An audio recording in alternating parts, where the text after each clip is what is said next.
आप सभी के साथ एक बहुत शुभ अवसर और एक शुभ न्यूज़ मैं शेयर करना चाहता हूँ कि रिसेंटली वडोदरा में ही वी शैल विन फाउंडेशन ने एक प्रोग्राम होस्ट किया जिसमें मेरे को स्पेशल गेस्ट के तौर पे इनवाइट किया। प्रोग्राम बहुत ही अच्छा था। बहुत सारे सीनियर डॉक्टर्स आए थे। बहुत सारे विकलांगजन थे, अधिकारी, अथॉरिटी में गवर्नमेंट में काम करने वाले लोग। और इस प्रोग्राम में मेरे को बहुत अच्छा लगा निमंत्रण पाके और इन्वॉल्व होके। We shall win foundation, late Shri Vishal Verma ji जो एक समाज सेवी, उन्होंने सोसाइटी में बहुत लोगों को बहुत लेवल्स पे हेल्प किया है। बहुत ही दुख की बात है कि अचानक जब वो सिर्फ 39 इयर्स के थे उनका एक्सीडेंट हो गया और वो चल बसे। इस फाउंडेशन का जो नाम आप देख पा रहे हैं उन्हीं के नाम से स्थापित किया गया है कि वी शैल विन, कि हम जीतेंगे, हम ओवरकम करेंगे प्रॉब्लम्स को। वी शैल विन फाउंडेशन के करंट जो प्रोग्राम को, इस प्रोजेक्ट को चला रहे हैं मिसेस पूनम कौशिक और उनके पति मिस्टर गौरव कौशिक। मिस्टर गौरव एक कंपनी में काम करते हैं लेकिन दोनों मिलके इस संस्था को चला रहे हैं। बहुत अच्छा लगा मेरे को उन दोनों से भी मिलके, जिनके बारे में मैं आपके साथ बाद में और साझा करूँगा।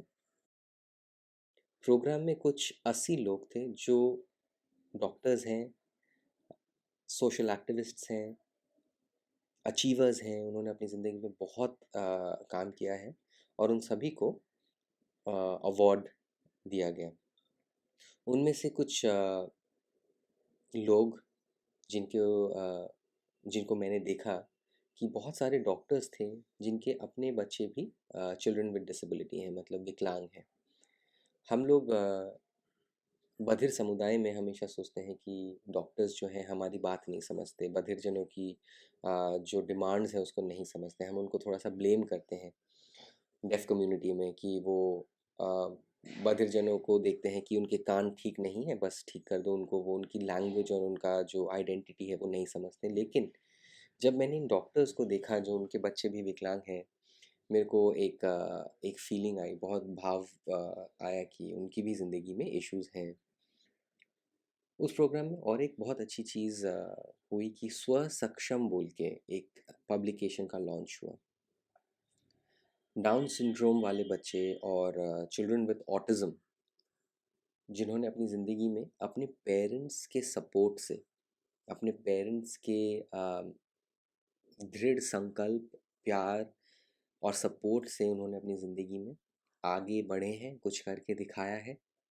उनकी टेस्टिमोनियल्स और उनकी स्टोरीज़ इस किताब में आ, हैं। और उस किताब को लॉन्च करने के लिए डॉक्टर नीना वैद्या आई थी और उन्होंने इस बुक को लॉन्च किया था।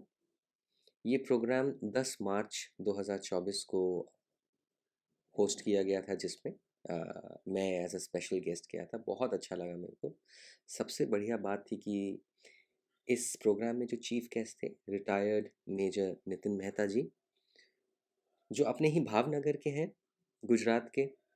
और उन्होंने आर्मी जब 1964 में अपनी ट्रेनिंग के बाद जब ज्वाइन करी, उसी के एक साल में एकदम तुरंत 1965 में वॉर हुआ जिसमें मेजर मेहता इन्वॉल्व थे। सोचिए, एक ही साल में वॉर हो गया ज्वाइन करते साथ। और उसके बाद 1971 में जब सेकेंड वॉर हुआ उसमें भी मेजर मेहता इन्वॉल्व थे। तो मतलब उन्होंने अपनी ज़िंदगी में बहुत वक्त, अपना कीमती वक्त इंडियन आर्मी को दिया। तो इसीलिए मेजर मेहता जो आर्मी, एक डेकोरेटेड ऑफिसर, आर्मी ऑफिसर हैं, मेजर हैं, उनको as a chief guest invite किया गया था। उनके साथ उनकी फैमिली मेम्बर्स भी थे और उन्होंने मेरे को अवार्ड दिया। मैं अवार्ड के बारे में आपको थोड़ा और बताऊंगा, लेकिन उससे पहले उनकी पत्नी मिसेस मेहता, यशोमती मेहता, ने एक स्पीच दी थी जो बहुत ही ज़्यादा मूविंग थी। हम सभी को बहुत एक तरीके से टच करी टच कर गई उनकी बातें।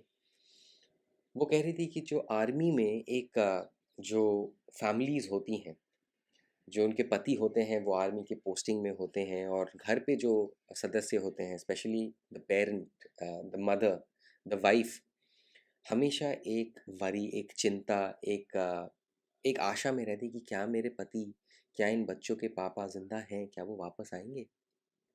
छुट्टी मिलती है 1 हफ़्ता, 15 दिन, मैक्सिमम 1 महीना, और उनको फिर जाना पड़ता है। फैमिली में जब साथ होते हैं तब खुशियाँ होती हैं, लेकिन जब पोस्टिंग में वापस चल जाते हैं, सोचिए वो सारी माताएँ, वो सारी वाइव्स जो आर्मी वाइव्स हैं, वो हमेशा उनके इस टेंशन और इस एंग्ज़ायटी और इस वरी का कोई आंसर नहीं है, क्योंकि उनको कैसे पता चलेगा कि उनके पति वहाँ बॉर्डर पे या जहाँ भी पोस्टिंग पे हैं, क्या वो ज़िंदा हैं? क्या वो वापस आएँगे? क्या हम साथ रह पाएँगे? बच्चों का क्या होगा? तो यशोमती जी ने पूरी ज़िंदगी लगा दी अपने 3 बच्चों को सपोर्ट करने के लिए। यशोमती जी खुद लीगल फील्ड में स्कॉलर हैं और आर्टिस्ट हैं, और उन्होंने अकेले अपने तीनों बच्चों को देख-रेख, एजुकेशन, सपोर्ट सब कुछ दिया। जब मेजर मेहता वापस आए रिटायर करने के बाद, तब वो बता रहे थे कितना हर्ष और उल्लास था कि वो ज़िंदा हैं, हम साथ में रहेंगे। उनके बच्चे जब बड़े हुए, उन्होंने सोचा था कि वो आर्मी ना जाएँ, वो कॉर्पोरेट लाइन में जाएँ, एजुकेशन लाइन में जाएँ, अपना बिज़नेस सेटअप करें या कुछ भी, लेकिन उनके तीनों बच्चों ने भी आर्मी जॉइन किया। क्या आप सोच सकती हैं, ये आर्मी मदर्स जो हैं, उनके दिल में, उनके क्या, किस तरीके का एक करेज है कि वो अपने बच्चों को देश रक्षा, देश प्रेम के भाव में इतना रिस्पेक्ट होता है कि वो अपने बच्चों को भी, अब उनके पति तो हैं ही, लेकिन उनके बच्चे भी देश रक्षा, देश प्रेम के लिए अपनी जान को अर्पण करते हैं और आर्मी में काम करते हैं। तो ये स्ट्रेंथ जो है, ये हम अ, को बहुत भाई, और ये बहुत ही एक इमोशनल उनका स्पीच था। अम, उन अवॉर्डीज़ में कुछ स्पेशल अवार्ड्स भी थे, जैसे कि लाइफ टाइम अचीवमेंट अवार्ड्स थे। मिस निशा ग्रोवर, आप सब जानते हैं निशा जी को। एक हियरिंग पर्सन है जो इतनी दयालु हैं, इतना समाज सेवा किया है उन्होंने। निशा जी का साइन नेम है गर्ल, नोज़ पे हम जैसे उँगली रखते हैं लड़की, और फिर लिप्स वाला साइन करते हैं हम। मिस ग्रोवर ने अपनी ज़िंदगी में इतना सपोर्ट किया है। अक्षर ट्रस्ट की वो फाउंडर हैं, आप जानते ही हैं। 1988 में उन्होंने अक्षर ट्रस्ट स्टार्ट किया था, और उन्होंने अपनी पूरी ज़िंदगी लगा दी है बधिर बच्चों के पेरेंट्स, बधिर बच्चों की भाषा, एजुकेशन, वोकेशनल ट्रेनिंग, काउंसलिंग, सब जानते हैं अक्षर ट्रस्ट को। आप सब इस बात को मानते ही होंगे, और वो बहुत सारे अवार्ड से सम्मानित करी गई है। Finally we shall win foundation ने भी उनको एक लाइफ टाइम अचीवमेंट अवार्ड दिया। बहुत ही खुशी की बात थी कि उनके एफर्ट्स को भी वी शैल विन ने एक्नॉलेज किया। सेकंड अवार्ड जानते हैं किसको दिया? मेरे को। मेरी लाइफ में मैंने जो बधिर समुदाय के लिए न्यूज़, इंग्लिश लिटरेसी, अलग अलग जो मैं प्रोग्राम्स करता हूँ, बधिर समुदाय के लोगों से मिलता हूँ, काउंसलिंग करता हूँ, सरकार के साथ एक तरीके से एडवोकेट कर रहा हूँ बधिर जनों के हित के लिए। आ, सब सोचते होंगे एक बधिर इंसान जो कि एक एडिशनल डिसेबिलिटी भी है, पोलियो की वजह से, जैसे कि मैं ढंग से चल नहीं पाता हूँ और मैं बधिर भी हूँ, सब सोचते होंगे कि इंसान तो कुछ भी नहीं कर सकता, ये घर पे ही रहेगा। लेकिन मैंने जो समुदाय के लिए किया है, और वो समुदाय का प्यार, समुदाय का सपोर्ट ही मेरे को एक तरीके से मोटिवेट किया है कि मैं कर पाऊँ जो भी मैंने किया है। इनके सपोर्ट और इनके प्यार के बगैर मैं कुछ भी नहीं। तो इसको एक्नॉलेज करने के लिए वी शैल विन फाउंडेशन ने जो मेरे को अवार्ड दिया, इसके लिए मैं बहुत ही खुश हूँ, बहुत ही सम्मानित फ़ील करता हूँ। मूक बधिर मंडल का ये प्लान है कि बहुत जल्द हम आप सभी के साथ एक इंटरव्यू सीरीज़ शेयर करने वाले हैं, जिनमें हम पेरेंट्स को इंटरव्यू करेंगे। जैसे मैंने आपको बताया, इतने सारे डॉक्टर्स हैं जिनके बच्चे विकलांग हैं, उनको हम इनवाइट करेंगे और इंटरव्यूज़ करेंगे। तो हमें लगता है सिर्फ बधिर समुदाय की भी दिक्कत है, लेकिन हम उनकी कहानी आगे लाएंगे, तो आप सभी देखते रहिए।